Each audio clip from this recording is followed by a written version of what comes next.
I'll remind members that this will be recorded, and also can you ensure that you switch your phones onto silent or onto airplane mode. Make sure we can get through the business. The first on the agenda is the SEDERUNT and Apologies for Pensions Subcommittee. Thanks, Chairman. We've got 8 members present. I have apologies from Councillor Wilson. Thank you very much. And then SEDERUNT and Apologies for Pensions Board. There's 3 board members present. I have apologies from Richard Brodie, Karen Hunter, Phil McGrogan, and the board is currently not quorate with just 3 members present. Yeah, thank you. Have we got any declarations of interest from Pensions Subcommittee? No. And declarations of interest for Pensions Board? Okay, thank you very much. We're going to go on to item number 5, the Local Government Pension Scheme Administration Update. This report provides members with an update on the administration matters of the fund, in particular the data quality exercise. The report highlights the fund's good progress in relation to this, and we are currently performing above the national average. Stuart Clanahan is here to take any questions members may have, unless you've got anything to add to the report. Nothing to add, Chair. Paul, you got anything to add to the report? Henry? Yeah, thank you, Chair. I was just wondering if I could maybe get an explanation or a bit of understanding with respect to the 259 gone away addresses. What actually happens when there's a gone away address? Certainly. So we have approximately 25,000 records, and we do our very best to keep addresses up to date. So we have pensioners, deferred pensioners, so people who have left the council many, many years ago, and when they move address, they don't tell us. So the gone aways, we would send out a piece of information, maybe an annual benefit statement, to the address, and the post office will send it back to us saying that the person has gone away. We then record that in our system, and that's why we record it there as a gone away. Okay. Vice Chair. Thanks, Chair. Yeah, I welcome the report. It's particularly good reading, but I just felt that the appendix may be a little bit light, because if I remember correctly, we had the 18-19 report probably around about March, May this year. It had a lot more information. There was graph bars, you can actually make comparisons to see how we're actually making improvements. I'm just wondering if we can have a similar sort of update in the future so that we can clearly see that we are making inroads, but it is good reading after all. Thank you, Chair. Happy to take that on board, Chair. Obviously, this is a kind of further update, if you like, a summary update from our May meeting, but very much so, even if we're doing summary updates, we'll make sure it's got that information. Thank you. Anybody else? If there's nobody else, then we can go to the recommendations. Members are asked to note 2.1, the position regarding data quality for pension administration records held by the Dumfries and Galloway Council's Pension Fund, and note 2.2, the positive review of data carried out on common and conditional data types, and the positive work to address data errors through the implementation of Data Improvement Plan at Appendix 1. Is that agreed? Yep. Thank you. Then we move on to Pension Fund and Emerging Issues Update. This paper provides an update to members on the implementation of the revised investment strategy. As previously reported to members, the implementation of the strategy is now almost complete. The paper also highlights some emerging issues that are or will impact on the fund going forward, including the requirement to set investment manager objectives. And Karen will provide a brief overview for members. Karen. Thank you, Chair. So, as mentioned, this report, first of all, provides an update on the investment strategy. I suppose there's not a huge amount to update. The review of the investment strategy is almost complete. The fund was included in the third close for the BlackRock Strategic Alternative Income Fund at the end of June, with a commitment of £70 million that will be drawn down over the next 2 years. At the moment, the indications are that the first sort of drawdown of that funding will take place either late December or early January. So that is on track, and we'll maybe try and get BlackRock to attend the next meeting of this committee to give an update on the fund. And obviously, the only other sort of update on the funding strategy is that following the receipt of the Q2 performance report, it was highlighted that there was some rebalancing required. To sort of rectify that, we did a transfer within legal in general between the global equity and UK bonds and gilts, just to bring the fund back on target. Moving on to some of the emerging issues, obviously, the UK's exit from the European Union is an issue that we're all watching closely. We just wanted to give some reassurance to members that, to a degree, the fund is protected against any impacts of the exit from the European Union. Obviously, we're heavily weighted to overseas equity. That means that if the UK equity performance drops, it tends to mean that the global equities perform a little bit better. And I suppose to highlight that the pension fund is a long-term investor, that if there was any short-term impacts, the expectation that this would recover over time and over the long term shouldn't have any huge detrimental impact. Obviously there's uncertainty, but and we're keeping a watch on it, but we're fairly comfortable at this stage. So other sort of key things going on was obviously the committee previously, like this time last year, agreed a response to the structure review of the LGPS in Scotland, and just to highlight to members that a copy of all the responses is available on the Scheme Advisory Board website, along with the overall report of the findings from the review of all the responses. The sort of recognition was that the overall preferred option was for increased collaboration. There was recognition that this is already happening in Scotland to a degree already, and that a change in regulation wouldn't be required for this option. However, at this stage, they're not putting any of the options off the table, and I think the indication is that further work will be done to gather evidence as to whether merger or indeed potentially pooling could be a viable option. But as yet, there's no sort of firm steer, and I think we'll just need to keep a watchful eye on that as things progress. And I think the Scheme Advisory Board are due to meet again in January to have another look at this. So again, not any sort of definitive answers as yet, but it's still a very relevant topic and is getting a lot of profile at the moment. So we'll keep you updated as there's further developments on that. Obviously, we've also got the McLeod ruling that had a bit of a profile over the summer and obviously was touched on at the September committee as part of the audit report.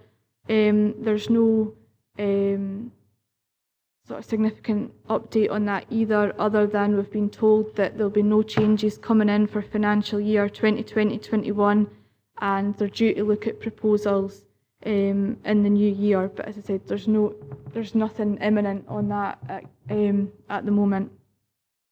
And then sort of finally, the sort of main sort of recommendation of this report is there's now going to be a requirement for the fund to set objectives for our fund managers. Proposed objectives have been included at the appendix to this report. These objectives have been developed, taking reference to the appropriate guidance that's available, and in conjunction with our investment managers. So just here for your approval today. So hopefully that's a very brief overview, and happy to take any questions. Thank you for that, Paul. You got anything to add? Can I add one? Unfortunately, I wasn't at audit and risk yesterday, but I read the papers, and it's one of these emerging issues that come up through the internal audit. And although they did not review the pension fund itself, they identified that the council had borrowed £3 million from the fund over a weekend in June 2019 to address a short-term cash flow difficulty, and the loan was repaid promptly and the investment risk was considered low. Now, I don't think it's here for discussion, but I would like a report back on what that was about, because apparently it says that under the rules, the council is not identified as an authorised investment body for the pension fund, and the bank accounts of the two parties are deliberately not pooled for treasury management purposes. Now, I would like a report back at the next subcommittee on this particular issue, because we need to make sure that we do check, make sure things are above board. I'm not saying they weren't, but we also need to make sure that we scrutinise these reports from the internal auditor. So, although I wasn't there, I did see that, and perhaps we can have a report back at the next subcommittee on what actually happened there, and if it was, above board, things like that. All right. Happy to bring back further information in a report to members, but just to provide some assurance, there was absolutely nothing untoward in respect to this transaction. It was over a weekend, as you say. It's unusual for the fund to hold cash in the bank account. As Karen's just explained, we're holding money to fund in tranches our investment in BlackRock at the moment, so we're holding a wee bit more cash than usual. There was a short-term cash requirement for the council rather than go out to the market. We did the transaction between the pension fund and the council over the period of the weekend. There was no risk associated with for either body in that transaction. Neither body was either advantaged or disadvantaged by that. It was for convenience and to minimise any risk in the transaction. What I think is highlighted in the audit report, it's a minor issue. However, what I think is appropriately reflected in the audit report is that there's maybe a need to clarify the lending rules around the pension fund to make it more explicit that those type of transactions are actually allowed. So we'll make sure we do that and come back to members with further details on it. Okay, we'll make sure that's in the recommendations to go forward. Vice Chair. Yeah, thanks, Chair.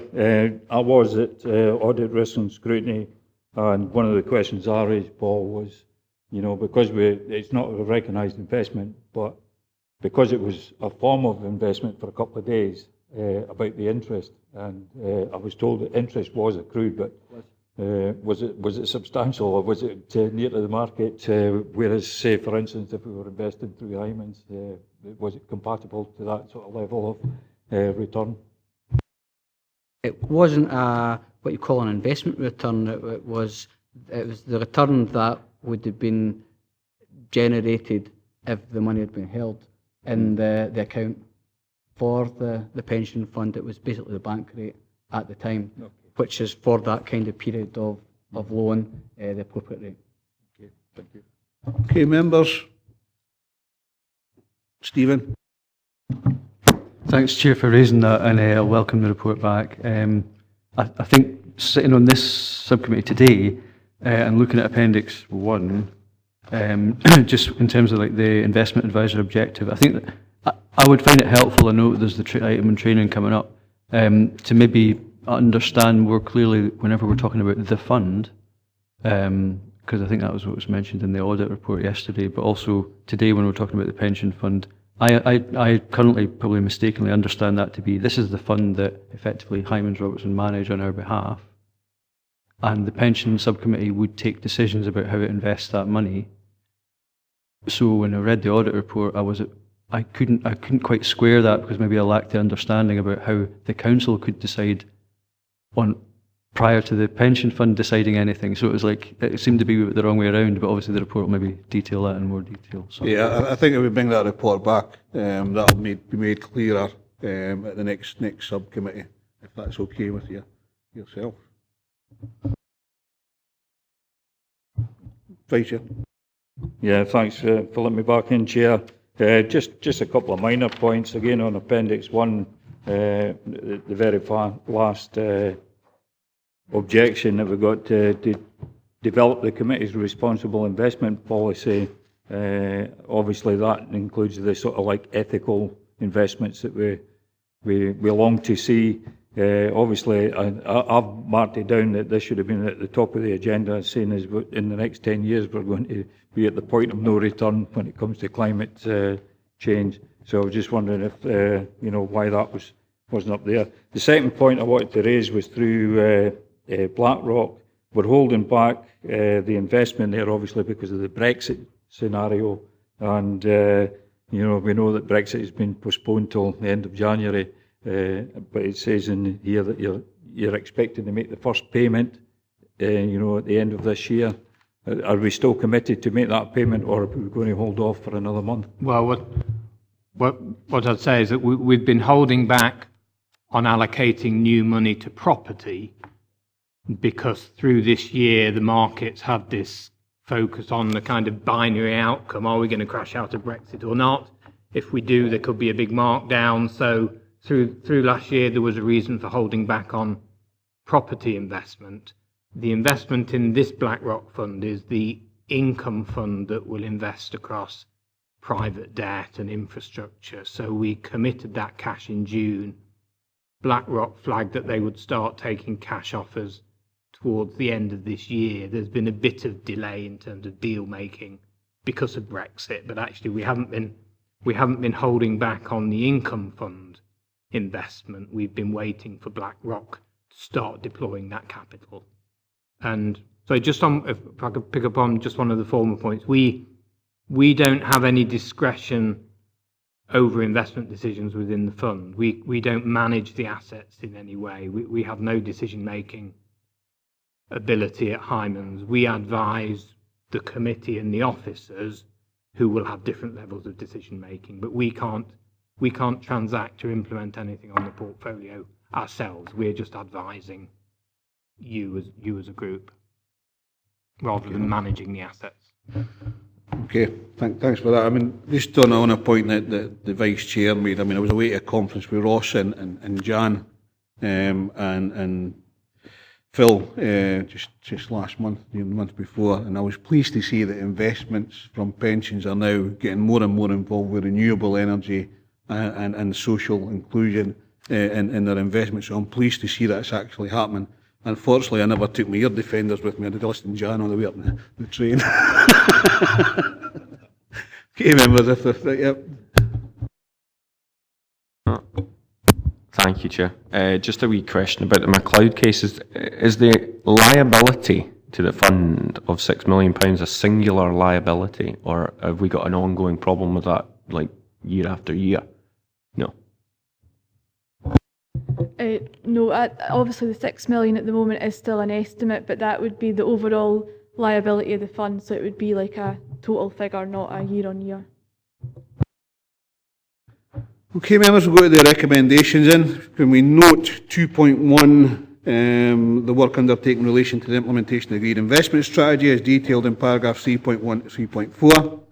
Note 2.2, the current emerging issues that will impact on the pension fund as detailed in paragraph 3.7 to 3.15. 2.3, agree the investment advisor objectives as detailed in appendix 1. 2.3, note the further updates on 2.4, that should be. Note that further updates on these issues will be brought to future meetings of the subcommittee and board as required, which includes a report on that short-term loan over the weekend and obviously the information required by Stephen and us all for that matter. So, yeah. Okay. Happy with that? Yeah. Great. We'll move on to item number 7 is the annual training plan. This is a standing item on the agenda with an update on the training plan, including notification of attendance at recent training events.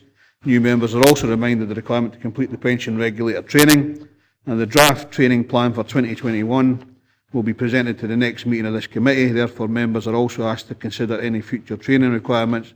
And unless there's anything to add, I will ask, open the floor to any members for questions. Willie? Yeah, not so much a question, Chair. I'm one of the ones that's marked down as an X. I have not gone through the training, but I'll be in touch with Ross just to fulfil that obligation. If that's okay, Chair. Karen, you want to come in? Yeah, it's just to say to anyone that's still required to complete the pension regulator training, if you could please get in touch with us, you've said, with myself or Ross, and we can arrange a session even to help you make sure you're logged in and help you with any questions that you have through the completion of that training. And obviously, as it says in the report about the training plan for 2020-21, even if you have any ideas out with the committee, even between now and the next committee in February, if you just let myself or Ross know, and we can look into arranging further training. So just please feel free to get in contact at any time. Well, you want Yeah, just in my defence, Chair, I did try to go online and I couldn't get into it, so maybe as a Luddite, I just had no way of getting through it, so I'll make that contact and see where I take it from there. I'm sure Ross will be quite happy to take you through it, and Karen will take you through it as well. Okay, any others? Can we go to the recommendation then? Members are asked to note the training plan and record of training for 2019-20. 2.2, the new members of the committee board are required to complete the pensions regular training within 3 months of joining the committee board, as detailed in paragraph 3.3. And 2.2, consider if there's any further training that members feel would be of assistance to be included in the training plan when it is reported to the subcommittee in February 2020. We're happy with those? Okay. I've not had any other business deemed urgent by the chairman due to need for a decision. However, we'll go on to item 9, which is Local Government Act, and we need to consider adoption of resolution to exclude the public from the meeting in terms of section 50A4 and paragraph 6 of part 1 of the Schedule 7A of the Local Government Scotland Act 1973. Can we agree on that?